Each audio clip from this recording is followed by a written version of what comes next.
What's going on, guys? I am live from work. We got some really big news today, and I thought I'd jump on here quickly before. I didn't want to wait till tomorrow's bro chat or anything like that. For those of you who have not heard, Chris Bumstead is going to go open, which I think we've all been waiting for. Me and the boys here at work, we're talking about it. Were we talking about it? No? Oh, yeah. We're talking about it. So Chris is doing the open at the Prague show in, I think it's November 16th, 17th. And the main competition I know of, I just messaged Martin. I know Martin, Sean Clarita are doing the show. And then Akeem Williams and Rafael Brandao are doing Romania. So it might stand to reason that they jump in as well. So it could be, if those two jump in as well, it could be a fucking pretty deep lineup. So it's going to be a good test for Chris. But before we get into who he can beat and who he can't beat, I just want to say it's fucking awesome of Chris to kind of give the fans what they want, because he doesn't have to do this. The guy could literally walk away as 6-time Olympia champ and leave the mystique of everybody wondering, like, oh, if he did the open, he would beat everybody, or he wouldn't beat everybody, or where he would be in the open class. Kind of leave that a mystery with no end to it. So I think it's a feather in his cap again. The guy just seems to make all the right choices. And I think it's a massive feather in his cap for him to say, you know what, even though I'm a 6-time Olympian, I'm going to put my legacy on the line. It doesn't really put his legacy on the line, but I'm going to challenge myself and step into the ring with the big boys the way people have been waiting for. So I think it's just cool that, people have been asking him this. I mean, fuck, I had Chris on my podcast like 3 years ago. And I asked him, when are you going to go open? I think everybody's been asking him, when are you going to go open? Because he's a bigger guy and he's bigger for the class. And I think everybody knows that with another few pounds, he could be competitive. And if he took enough time, who knows, he could be Mr. Olympia one day. But even with this current shape, not having to make a weight class and being like, in the 250s, low 250s, he's very competitive. And it's just a different shape overall. I mean, it might be something that people look at and go, yeah, he's not as big as Rafael. He's not as big as Martin. He's not as big as Akeem, but this is a shape that we all like.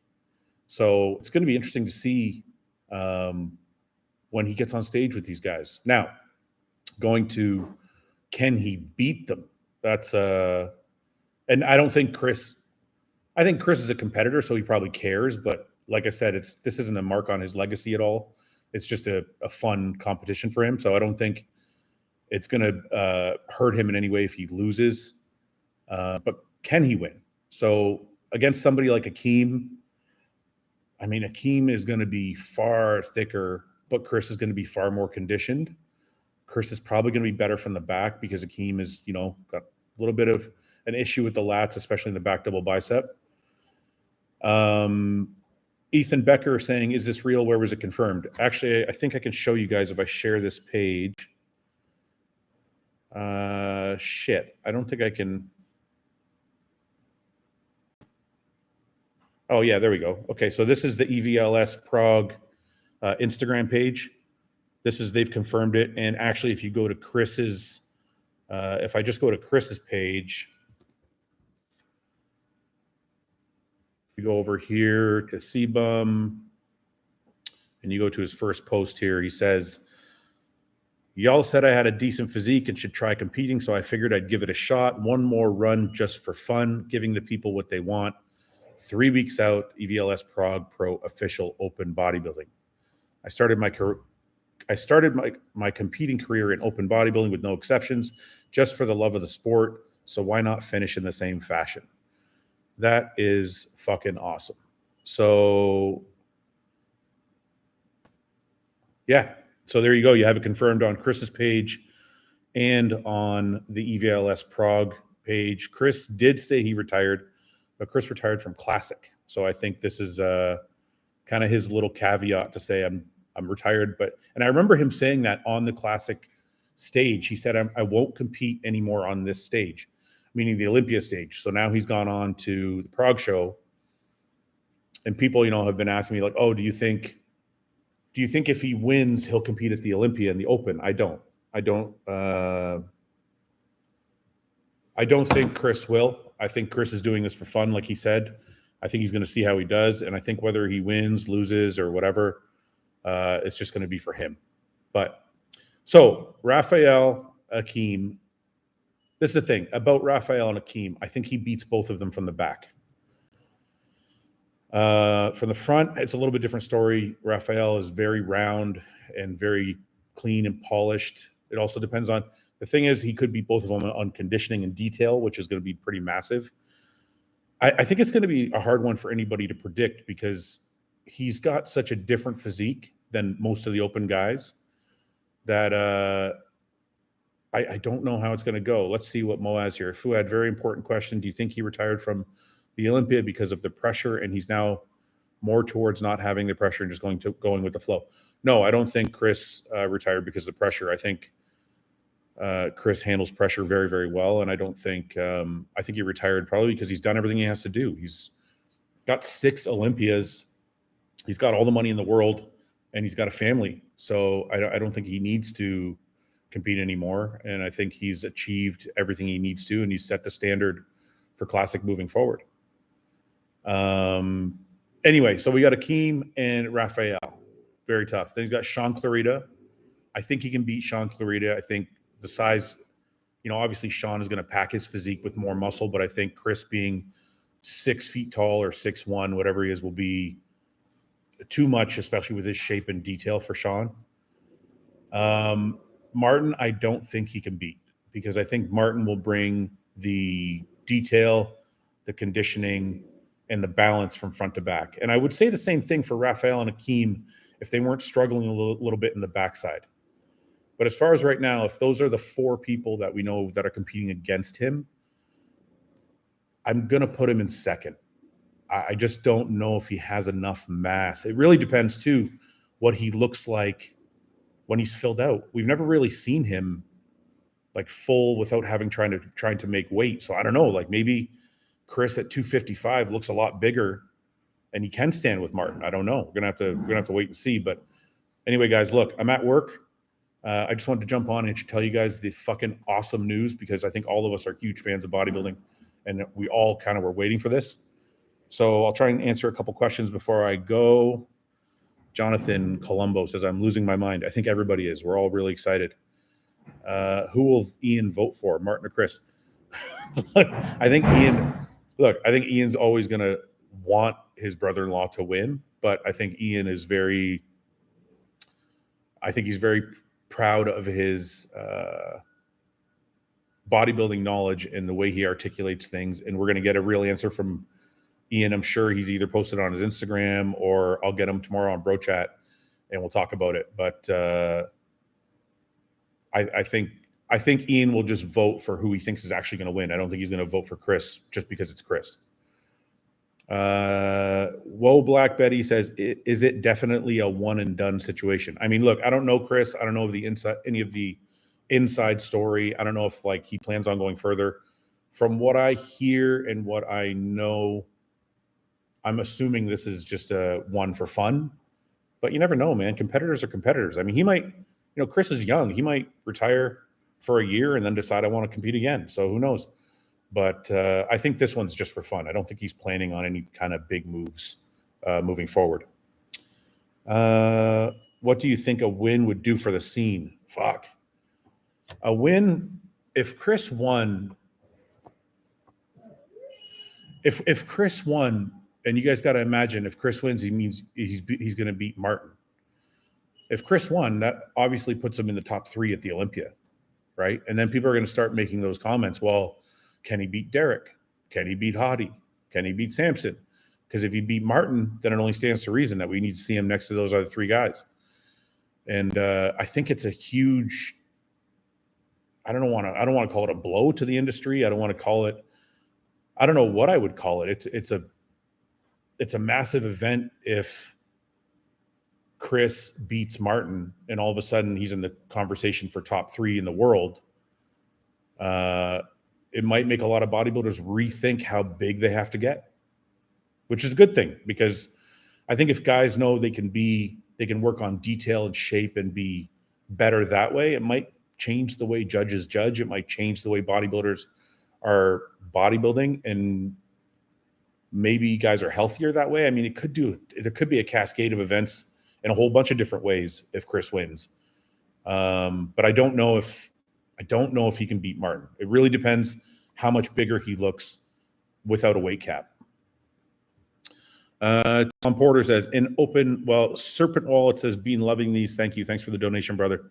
Tom Porter says, in an open lineup, do you think some weaknesses will be exposed? Arms, for example. Yes, I do. I do think, when you see Chris next to the other classic guys, he's usually the biggest guy. Like before Wesley, and I know Wesley was, far behind this year, but before Wesley stepped on stage, there was nobody really of Chris's height and size to look at. Usually most of the guys competing against him are a little bit shorter. Maybe they're as thick, but they're shorter.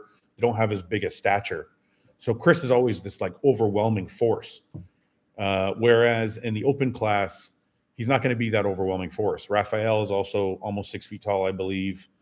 Martin and Sean are obviously going to be shorter, but these guys are really thick. And I think if Chris does win, or Chris is beating some of these guys like Raphael or Akeem or Sean or Martin, if he does beat them, he's not going to beat them on the size.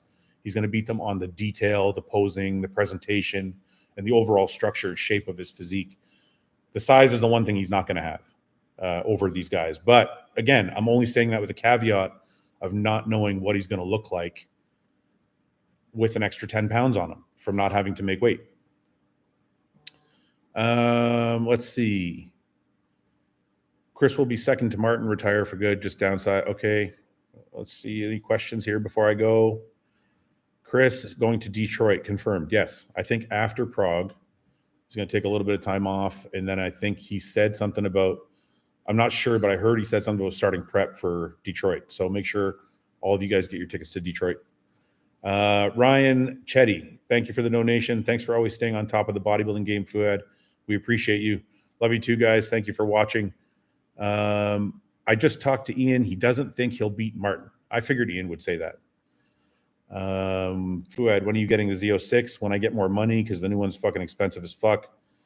Do you think Chris could ever be Mr. O in 5 years' time in the open?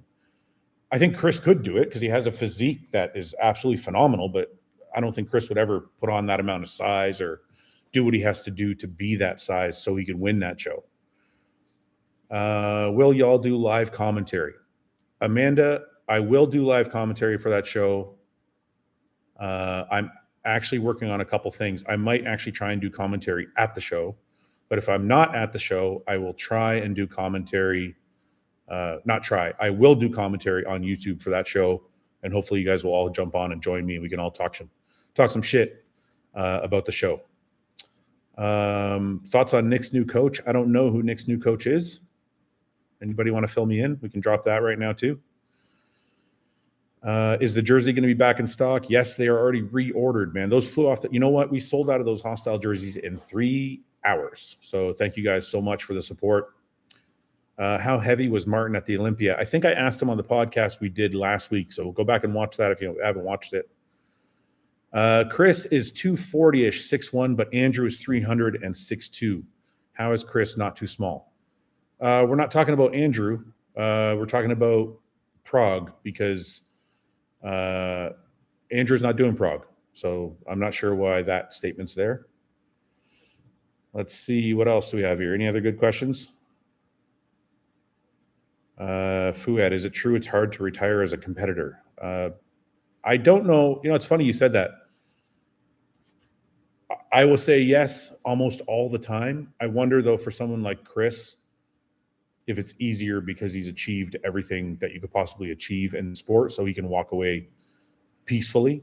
But I think even for Chris, it has to be hard. I mean, he's on stage crying when he retired. So those tears are tears of joy, but I wonder if it's also because he's going to miss it. Let's see what else we got before I go. Do you know if Hani is peaking Chris? I'm going to assume he is. I don't know for sure. I'm going to assume Hani is definitely going to be involved in the Chris getting on stage at the Prague show. Can we get Bum on RBP with you, Ian, and maybe Seth? I think Chris is too big now. I think Chris is too big for RBP. I've had him on a couple times, but I think at the level Chris is at, he's probably just on the Raw podcast and maybe other big podcasts like PBD and those kind of things. I don't know if he has the time to jump on RBP and talk shit with me anymore. Do you think more people will jump in because Chris is doing it? I think it would be good for them. I think the more guys that do it, the more of the open guys that get a chance to stand next to Chris, the better it is for them. Now, if they lose to him, it might not be a good thing, but I think being part of Chris's last show and being part of Chris's foray into the open class is kind of cool. If I was in shape, I would want to do it just so I could say I did a show with Chris Bumstead and I stood with him on stage. Is Samson going to Prague? No, I don't believe so. Samson's next show is the Arnold Classic. Okay, Mike Summerfield is the new C-Bum. No, I think Mike Summerfield is the new Mike Summerfield. I don't know if anybody's going to be the new C-Bum. Fouad, can Baruz beat C-Bum? I don't know. I think it's a good matchup because Baruz is not. He's not a mass monster. He's not heavily muscled, but he does have a lot of detail and very, very good conditioning. So Chris wouldn't be able to beat him in the detail and conditioning department. I think structurally, Chris is a little better. He's more of an X-frame than Baruz. Baruz is a little bit light in the legs, but he's also a lot bigger. That would be a really, really good matchup. I think it's a good comparison for him. But I don't know. If I had to bet money on it, I would say with an extra 10 pounds from not having to make weight, I think Chris could beat Baruz. Who else? What other questions we got here? Do you believe C-Bum has time to bulk up to the show? I don't think he has to bulk up. I think Chris probably gets extremely detailed and conditioned to make weight for Classic. And I think if he just fills out, he'll still be as conditioned as every single open guy, but he'll probably be about 10 pounds heavier. So I don't think he needs to bulk up at all in any way. He's just going to take time and fill out his physique and walk on stage. What else? Fouad, if you were Chris, do you think you'd go this route and maybe give Open a true shot, especially if he wins? Or would you ride off into the sunset with your 6 Classic titles? I think Chris is playing this the best way possible. I think he's doing one because people have been asking about it for the last 5 years. And I think he's doing this just to say, it's almost like saying a thank you. It's for him, but I know it's for his fans as well. And for bodybuilding fans in general. But I don't think he has any aspirations to be an open Mr. Olympia. I think he was where he was supposed to be. He was a classic Mr. Olympia. He was the best at it. And the standard not we all, because I don't want to be classic, but every classic guy aspires to be. But I think it's cool that he's doing this for fun. I don't think he has any other aspirations to do it though. Rain Babe, yes, this is real. You can check it on C-Bum's page or the Prague page. Anybody else? Any quick question? Bet you $5 he wins. Okay. Mickey's Workshop, I'll bet you $5. I'll bet you a shaker cup. Mickey's Workshop, you guys heard it here first. If Chris wins, I will send Mickey's Workshop a free shaker cup instead of the $5. But at Mickey's, if you lose, you have to buy a shaker cup. So, anybody else? Okay, I think I'm going to wrap that here, guys. We've been on for 20 minutes. I got to get back to work. Thank you guys for logging on, and we're all fucking super excited. It's going to be an awesome show, and I think Chris is a fucking stud for fucking doing this and giving the bodybuilding world what they want. Anyways, we'll catch you guys on Bro Chat tomorrow night.